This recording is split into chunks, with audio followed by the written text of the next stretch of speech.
तो अब बिहार कांग्रेस में टूट की अटकलें लगी हैं और बिहार कांग्रेस के अगर हालात पर नजर डालें तो बिहार में कांग्रेस के फिलहाल 19 विधायक हैं। कुल 19 विधायक हैं। दल बदल से बचने के लिए 2/3 विधायक चाहिए होंगे, यानी कि 13 विधायक टूटते हैं तो सदस्यता उनकी बरकरार रहेगी। तो देखने वाली बात यह होगी क्या 2/3 कांग्रेस के विधायक टूट जाते हैं, क्योंकि अगर उससे कम उनकी संख्या होगी तो ये विधायकों की सदस्यता जाने वाली बात होगी। इधर कांग्रेस में टूट की आशंका को मायने को समझते हैं। क्यों इस तरह की बातें हो रही हैं, क्यों इस तरह की चर्चाएं हो रही हैं? दरअसल लंबे समय से बिहार में कांग्रेस सत्ता से दूर है। एक करीब 3 दशक में सत्ता में कांग्रेस नहीं है। 3 दशक हो चुके हैं, उससे ज्यादा का वक्त हो चुका है। सत्ता से दूर होने से कई विधायक असंतोष में हैं। कांग्रेस के कई नेताओं में भी असंतोष है, क्योंकि कांग्रेस की हर कोशिश नाकाम साबित हो रही है। कांग्रेस प्रभारी के खिलाफ भी सामने आ चुकी है नाराजगी, और उस नाराजगी के बाद से ये चर्चाएं और गर्म हो चुकी हैं। अगली खबर का रुख कर लेते हैं। मुजफ्फरपुर के ब्रह्मपुरा थाने में एक शख्स इंसाफ की मांग को लेकर 2 साल के मृत बच्चे के साथ पहुंच गया। बच्चे की मां थाना परिसर में अपने पति का पैर पकड़कर रोने लगी। दरअसल बीमार बच्चे को लेकर जूरन छपरा स्थित केजरीवाल मैटरनिटी अस्पताल परिजन पहुंचे थे, जहां पर इलाज में लापरवाही से बच्चे की मौत हो गई। उसके बाद हंगामा करने पर डॉक्टरों और कर्मचारियों ने परिजनों की पिटाई की। पुलिस ने जांच के बाद कार्रवाई का भरोसा दिया है। मेरी भाभी है,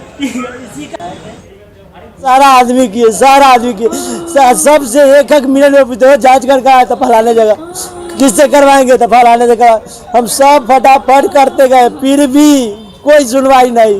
गए ब्लड लाने तो ब्लड वाला कहता है हम आ रहे हैं, तब ब्लड चढ़ाएंगे। ठीक है, ब्लड दे के चले आए, तब तक तो यहाँ गुजर गया। यहाँ पर कोई ये भी नहीं बताया कि बउआ यहाँ पर नहीं सुधरेगा तेरा, दूसरे जगह ले जाओ। मशीन नहीं है, बोले कि इसका सांस वाला जो मशीनें नहीं है हमारे पास। तो बच्चे के मौत के बाद से लापरवाही का आरोप लगाकर परिजन रो रहे हैं। मां बाप पुलिस से इंसाफ की गुहार लगा रहे हैं। उम्मीद करते हैं कि उनको इंसाफ जरूर मिलेगा। अगली खबर का रुख करते हैं। नवादा से बड़ी खबर आ रही है इस वक्त। धनारजय नदी पर अप्रोच पथ बह गया है। दरअसल नदी में लगातार पानी बढ़ रहा है। नदी के जलस्तर में बढ़ोतरी हो रही है।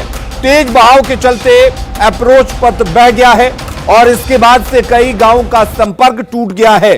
पिछले साल भी यह अप्रोच पथ बह गया था।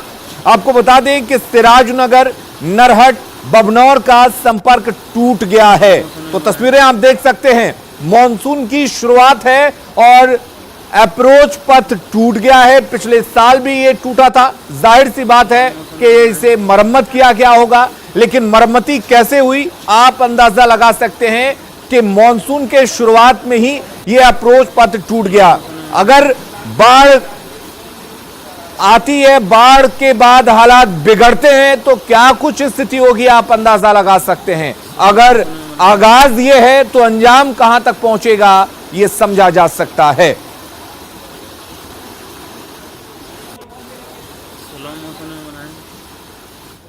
तो आपको बता दें कि पिछले साल ये पथ बह गया था। अनिल विशाल हमारे साथ नवादा से हमारे संवाददाता जुड़े हुए हैं।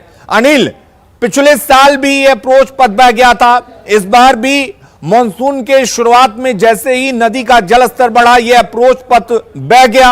आखिर किस तरीके से इसे बनाया गया जो हर साल ये अप्रोच पथ टूट जाता है?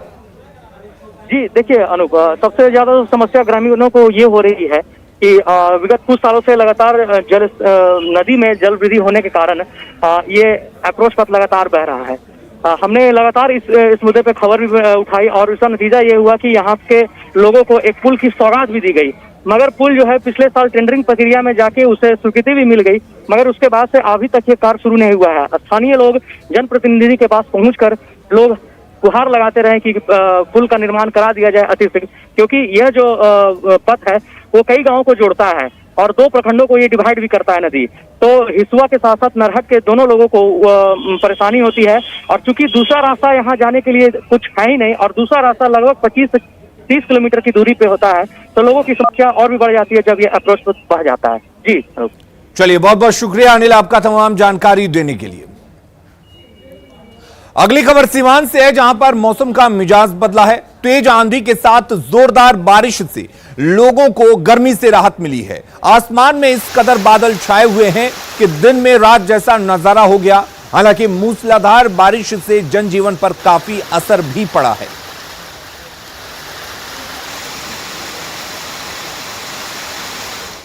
और इधर बेतिया में लगातार हो रही बारिश के कारण पहाड़ी नदियों का रौद्र रूप सामने आ रहा है, जिसकी वजह से